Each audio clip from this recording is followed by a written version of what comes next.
എനിക്ക് കരച്ചിലടക്കാനായില്ല. തിരിഞ്ഞു നോക്കുമ്പോൾ വാപ്പിച്ചിയും കരയുന്നു. കരച്ചിലിന് ജെൻഡറില്ലെന്ന് ദുൽഖർ.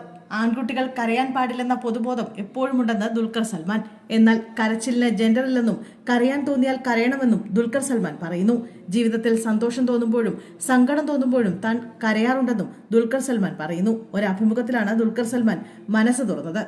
കരയുക എന്നത് സ്വാഭാവികമായ കാര്യമാണ്. അതിൽ ആണെന്നോ പെണ്ണെന്നോ ഇല്ല. കരയാൻ തോന്നുമ്പോൾ കരയണം. അതിന് മടി കാണിക്കരുത് എന്നാണ് താരം പറയുന്നത്. താൻ നിർമ്മിച്ച സിനിമ പരാജയപ്പെട്ടപ്പോൾ വല്ലാതെ കരഞ്ഞുവെന്നും ദുൽഖർ തുറന്നു പറയുന്നു. എന്റെ സഹനിർമ്മാതാവായിരുന്ന ജവാനെ വിളിച്ചു.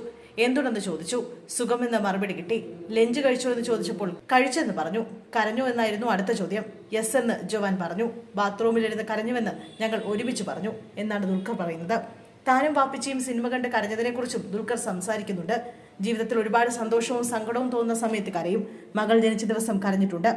നല്ല സിനിമകൾ കണ്ടാൽ കരയും. ഞാനും വാപ്പിച്ചിയും ലയൺ കിങ് കണ്ട് കരഞ്ഞിട്ടുണ്ട്. മുഫാസ മരിക്കുന്ന രംഗമായപ്പോൾ എനിക്ക് കരച്ചിലടക്കാനായില്ല. വാപ്പിച്ചിയെ നോക്കിയപ്പോൾ പുള്ളിയും കരയാതിരിക്കാൻ പാടുപെടുകയായിരുന്നുവെന്നും ദുൽഖർ പറയുന്നു. നല്ല സിനിമയും അതിനനുസരിച്ചുള്ള മ്യൂസിക്കുമുള്ള സിനിമയ്ക്ക് നല്ല രീതിയിൽ കരയിക്കുന്നതാണെന്ന് താരം പറയുന്നു.